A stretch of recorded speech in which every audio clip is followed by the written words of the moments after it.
Welcome to Norse Mythology, the unofficial guide. It's unofficial because I'm neither a credentialed academic nor a time-traveling medieval Norse pagan, but I deal with this material directly from the sources, interpreted through the lens of the experts and their opinions. If you're looking for depth and detail in a simple and accessible way, then you're in the right place.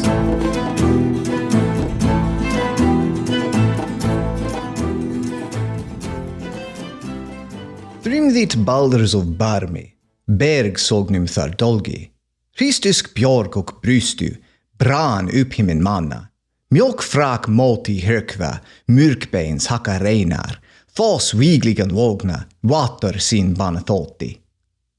In the last episode, we talked about the time the goddess Idun was captured, and the Aesir became old and gray from lack of access to her youth-rejuvenating apples. Typically, we think of this story as being sourced from the Prose Edda, a 13th century book written by a Christian Icelandic scholar named Snorri Sturluson, who was interested in pagan-era poetry. There are some people who interestingly have a problem with the Prose Edda, specifically because they've been told it was written by a Christian and contains Christian bias. Some will even go so far as to suggest it should be rejected altogether as a work of later medieval fan fiction. But this idea couldn't be farther from the truth. People who criticize the Prose Edda in this way are clearly unaware of the fact that Snorri often quotes pagan sources for the stories he tells, including the Poetic Edda. But Snorri is doing much more than just embellishing Eddic poetry. The story of the kidnapping of Idun, for example, is preserved in a 10th century skaldic poem called Haustlång, and Snorri quotes this poem as a source for his own narrative. Haustlång is about more than the kidnapping of Idun, though. The poet Thjodolfr, who composed it, had been given a decorative shield that was painted with scenes from at least 2 separate myths, so he wrote a poem, either as thanks or as payment for the shield, in which he retold the stories it depicted. The second half of the poem recounts Thor's legendary battle with the Jotun Hrungnir, and the stanza I quoted to begin this episode describes the moments leading up to the battle. In English, quote, "Baldur's bosom brother showed no mercy in that place. Mountains shook, and cliffs shattered, heaven burned above to men's gorged mountain foe. Hugely, I learned, did he shrink from the meeting, the witness for the whales of the Merkbone of Haki's land, when he knew his killer ready for war." End quote. The battle with Hrungnir has been analyzed to death by scholars like Dumazel, Clunies-Ross, and Lindau, and a lot of that analysis, in my opinion, tries to infer way too much from little details. With that said, there are a few things that I think are worth discussing, so we'll jump into those as we talk through the story. Here goes. As the story begins, Thor is out in the east beating trolls, as if we would expect him to be anywhere else. But Odin decides to make a trip into Jotunheimr as well. He dons a golden helmet, hops up on his 8-legged horse Sleipnir, and rides across the sky and the sea to the home of a Jotun named Hrungnir. When he arrives, Hrungnir is fascinated by the magical way in which Odin has gotten there, and he asks what sort of a person this is who has such a fine horse. Now, Hrungnir is not just any Jotun. Depending on your source, he's the mightiest Jotun of them all. In fact, if we imagine 2 ancient Norse people sitting around a fire discussing who would win in a fight, the 2 Jotnar matchup we might expect would cause a pretty heated debate would be Hrungnir versus Thiazi, who we talked about last time. Thiazi was the father of the goddess Skadi, who kidnapped Idun and was killed shortly after the gods set him on fire while he was in the form of an eagle. In Snorri's version of the story, he is killed by an ambiguous group of gods who are standing nearby. But in the poem Harbardsljóð, Thor claims to be the one to have killed Thiazi, who he calls powerful-minded. The poem Grottasöngr notes that whereas Hrungnir was stern like his father, quote, Thiazi was mightier than they, end quote. On the other hand, back in Harbardsljóð, Odin tells Thor that he's encountered no tougher man since Hrungnir. In Thor's reply, he calls Hrungnir great-spirited, and mentions that his head was made of stone. And here, in the tale narrated by Snorri, Hrungnir is called the strongest of the Jotnar. Snorri echoes the idea that Hrungnir's head was made of stone, and also tells us that he had a heart that was greatly renowned, also made of solid stone. In my own translation, it was, quote, spiky with 3 corners, end quote, that Snorri says resembled a carving symbol called Hrungnir's heart that people have carved ever since. A lot of people have speculated that the symbol Snorri is referring to might be what in modern times we often call the Volcanute. The way we would describe this symbol with modern language is that it consists of 3 interlocking triangles, graphically illustrating the important and even sacred relationship between the numbers 3 and 9 in Germanic religion. There is, of course, a difference between 3 corners and 3 interlocking triangles, but Old language can be weird, and it's a theory.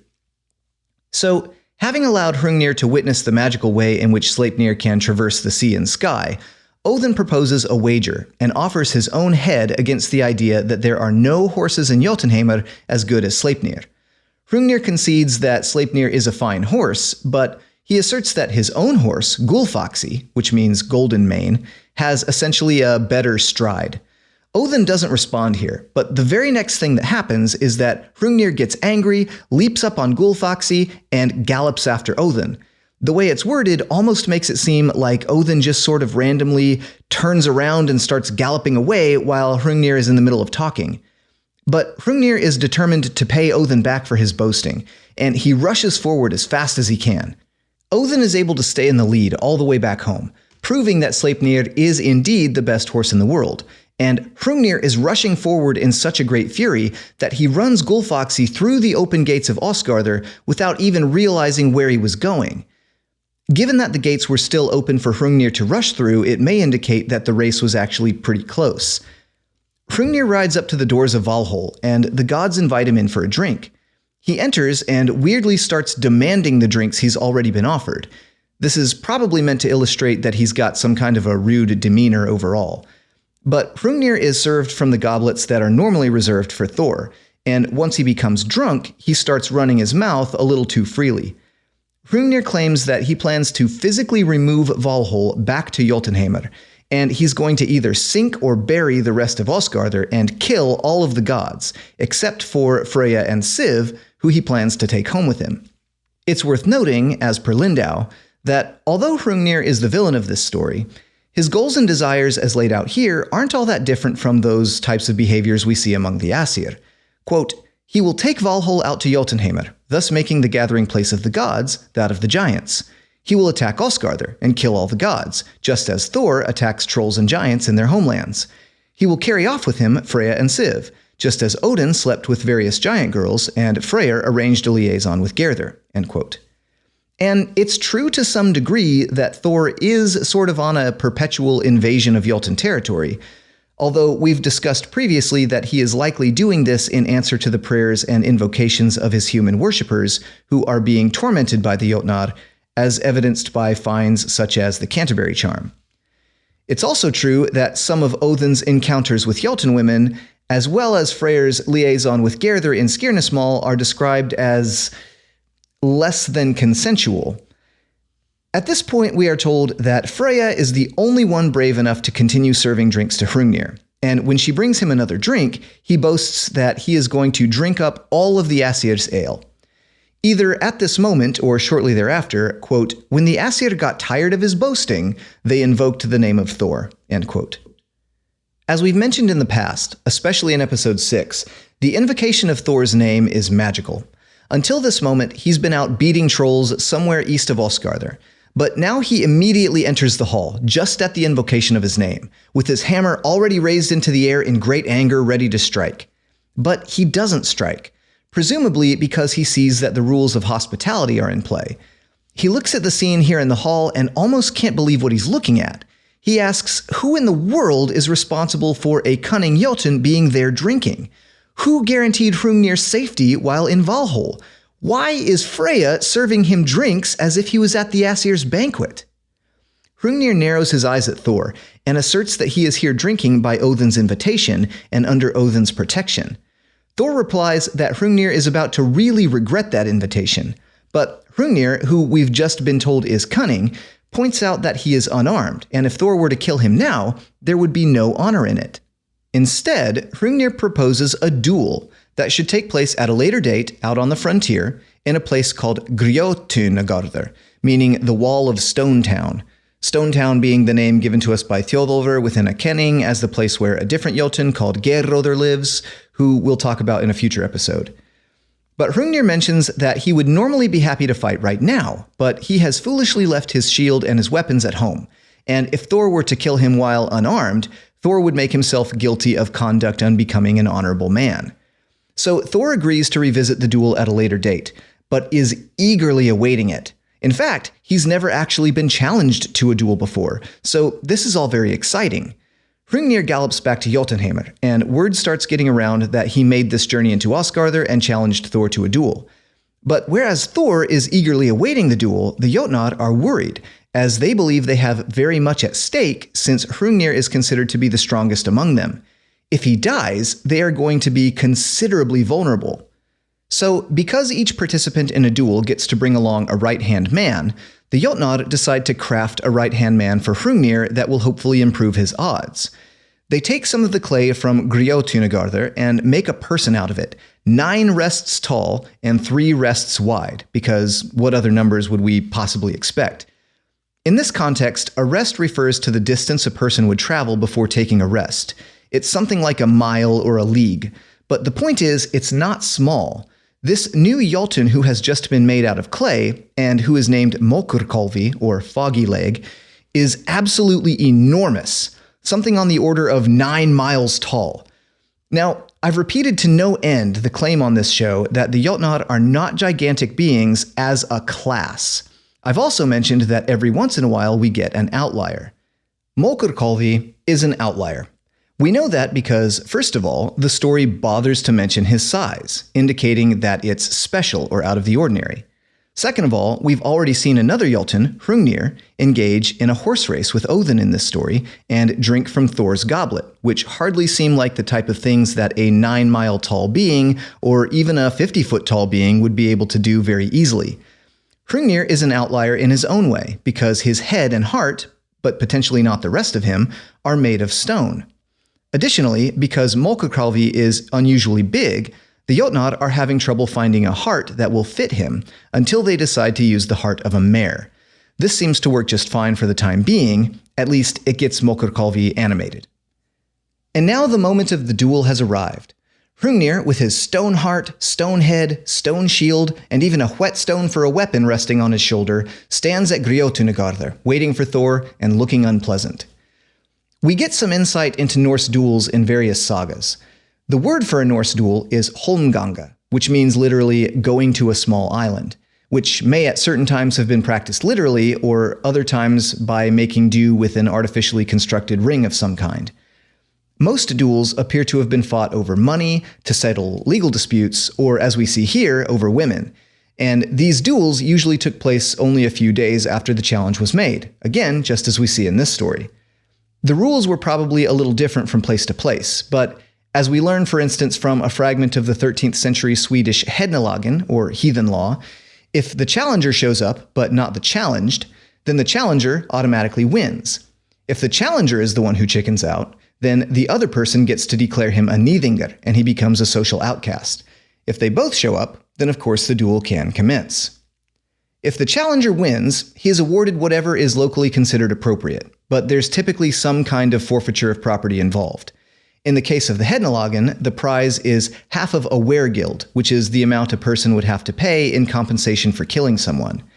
If the challenger loses, everyone gets to horribly insult him, and he receives nothing.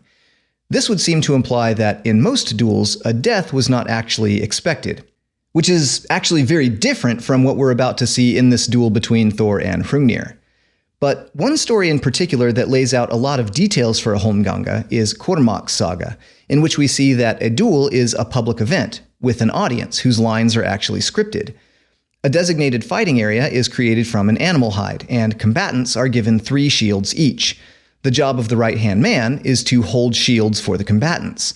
Once all 3 shields are broken, a combatant has to defend themselves with just their weapons. The person who's been challenged gets to strike the first blow, and as soon as someone is injured such that blood spills upon the hide, the fight is over, and onlookers will actually get in between the fighters to make sure the fight ends as it is meant to. Combatants are supposed to remain on the hide while fighting, and if one foot leaves the ring, the audience is supposed to call out, "Fer han å hal," meaning he's going on a heel. If both feet leave the ring, the call is "renner," meaning he's running away, which equates the idea of stepping outside the ring with cowardice. And cowardice, of course, is one of the worst social taboos a man can violate. It's another way a person can come away from a duel challenge as a nithingr. Understanding this concept helps us realize that it's more than just life that's at stake for Hrungnir and Thor here. It's their very honor as well, which is likely even viewed as more important. Now, Thor at this point has a faithful sidekick named Thiazi, a young fellow who was given to Thor by his parents as payment for the fact that Thiazi once maimed one of Thor's goats. And Thiazi appears to arrive on the scene before Thor. He notices Hrungnir standing behind his shield, and he approaches Hrungnir and says, "Oh man, Hrungnir, you're making a big mistake standing behind your shield like that. Thor saw you from afar off, and he decided to head underground so he can get underneath your shield, and he's going to come up at you from below." So Hrungnir, who we were previously told was cunning, chooses to believe Thiazi for some reason. He quickly puts his shield on the ground and stands on it. And no sooner has Thiazi gotten Hrungnir's shield out of play than Thor arrives on the scene, surrounded by great lightning and thunder. The 9-mile-tall Mokurkalvi's mare heart fails him, and he wets himself in sheer terror. We've seen Jotnar fall into a Jotun-style rage a few times before, but now Hrungnir sees Thor in his godly rage, rushing forward at an enormous speed. Before he's even gotten close, Thor swings the hammer and hurls it at Hrungnir, who likewise raises his whetstone with both hands and hurls it at Thor. The two weapons crash into each other mid-flight, and Hrungnir's whetstone breaks into pieces. The hammer, on the other hand, is completely undeterred. After smashing through the whetstone, it smashes through the middle of Hrungnir's head, shattering his skull into many small pieces. Now, when Mjolnir cracked Hrungnir's whetstone, two things happened. Part of it hit the ground and shattered into the material from which was made every other whetstone in the world from that time onward. Another piece continued forward and crashed into Thor's head, causing him to fall forward onto the ground. In my mind, I imagine Thor rushing forward and throwing his hammer from a distance as Snorri describes, and then retaining that momentum as he gets struck in the head, causing him to slide maybe, or roll forward, or in some way closing in the distance between himself and Hrungnir.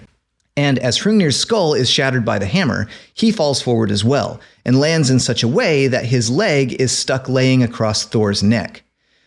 Given that it's just laying across his neck, as opposed to, say, covering his entire body, for example, is yet another indicator that Hrungnir must not be gigantic as compared to Thor. However, Mokurkalvi, who is miles and miles tall, is attacked by Thiazi at this point and is brought down immediately, without so much as a single detail given as to how that fight went. Thiazi and Mokurkalvi are interesting duel assistants because they are complete opposites. Whereas Thiazi is young and small, potentially not even fully grown, Mokurkalvi is enormous. Where Thiazi is quick, clever, and brave, Mokurkalvi is cowardly, incontinent, and useless. What we are probably supposed to understand here is that this is related to Mokurkalvi's heart, having been taken from a mare. We often see mares being used metaphorically in opposition to manliness in Norse literature. For instance, in the 11th century Gulathing law code from Norway, quote, "These are the kinds of insulting remarks that call for full atonement. The first is when a man says of another that he has given birth to a child. The second is when he says that the man has been used as a woman. The third is when he likens him to a mare, or calls him a slut or a whore, or likens him to any kind of female beast. For these remarks he shall pay the man full atonement.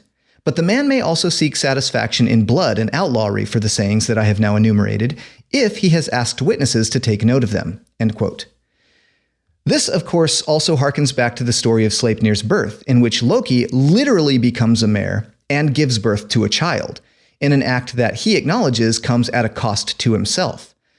Lindau notes that the idea of the heart being the seat of courage within a person is well known in medieval Scandinavian heroic literature, and having a mare's heart, or in other words, an unmanly, cowardly, and arger heart, all but guarantees that Mokurkalvi will lack bravery and fail in combat. Being a faithful sidekick, Thiazi next attempts to remove Hrungnir's leg from off of Thor's neck, but he finds that he's unable to do so, even though he's just felled an absurdly large creature. But as it turns out, when the other Aesir realize Thor has fallen, they all attempt to remove Hrungnir's leg as well, and are all equally unable to do so. With these ridiculously heavy legs, maybe it's a good thing that Thor didn't decide to attack Hrungnir from underneath after all. But finally, Thor's 3-year-old son Magni, who he fathered with the Jotun woman Jarnsaxa, arrives, and promptly throws Hrungnir's leg off of his father without so much as a hitch. And he says, presumably in his little 3-year-old voice, quote, "Isn't it a terrible shame, Father, that I arrived so late? I think I would have knocked this giant into hell with my fist if I'd come across him." Thor stands up and gives his son a warm welcome, proudly announcing that Magni is going to grow up to be a powerful person. And because he's so proud of his son's achievement, he decides to give him Hrungnir's horse Gulfaxi, which is nearly as good a horse as Odin's. Odin chimes in at this point and protests this decision. "It's wrong for Thor to give such a fine horse to the son of a Jotun woman," he says, "when you could give it to me, your father, instead." This complaint is hilariously absurd in that Odin himself is also the son of a Jotun woman, and so is Thor. So, as we might expect, Thor does not appear to acquiesce to Odin's complaining.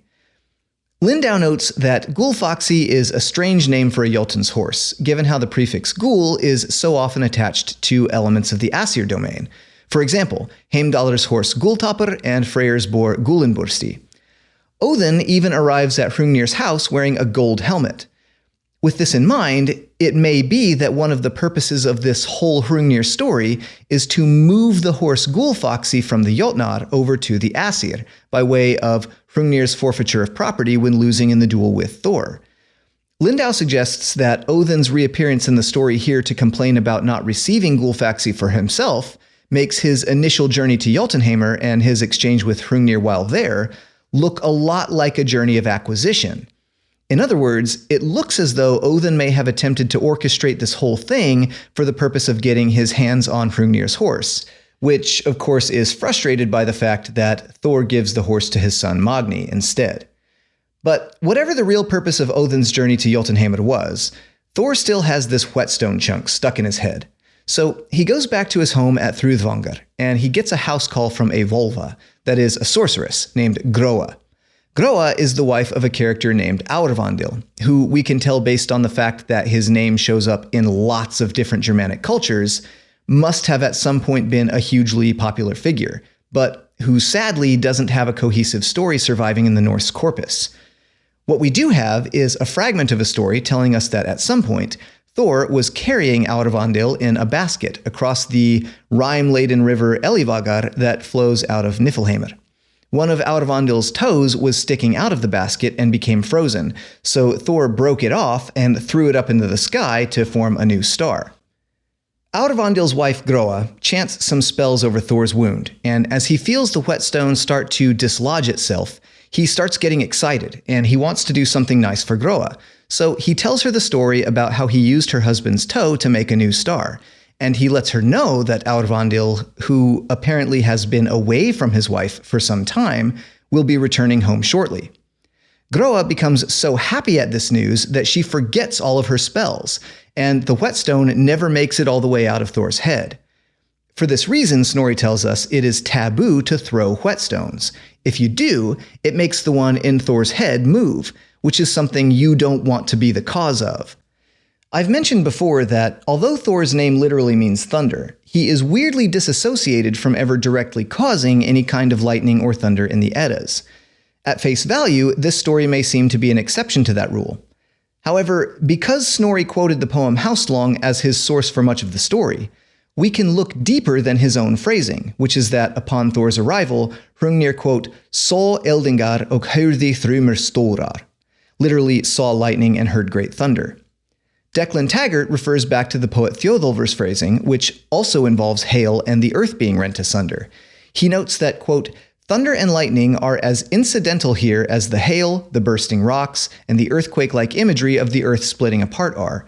It is the combination of these imageries that is fundamental, summoning up a sense of tumult and natural chaos to express the innate power of the deity on his way to a fight," end quote. To Taggart, Thjodolfr's heavy focus on Thor's journey to the appointed place of the duel is colored with the savagery and potency of various types of natural disasters in order to emphasize the savagery and potency inherent in Thor himself. In that case, the thunder mentioned here doesn't make Thor a thunder god any more than the broken rocks make him an earthquake god. Of course, Taggart's book is called How Thor Lost His Thunder, and his whole shtick is about making sure we don't take Thor's association with thunder for granted. But whether or not he's correct about this particular point, It's important to make sure we try to work through the layers of later interpretation where possible, if what we want is to get our clearest picture of pagan belief. On that note, we have some clues that there were once other versions of this story that no longer exist. There is, for example, the fact that shields are commonly referred to in poetry with kennings having to do with Hrungnir's feet, because in this story, Hrungnir stands on his shield. With that in mind, another location in the Prose Edda has Snorri giving us an example kenning that can be used for shields, where he quotes a pagan-era poet named Bragi, who provided the kenning Blóð ilja Thrúðar Thjófs, meaning the leaf of the soles of the thief of Thrúðr. By the way, that's soles as in soles of your shoes.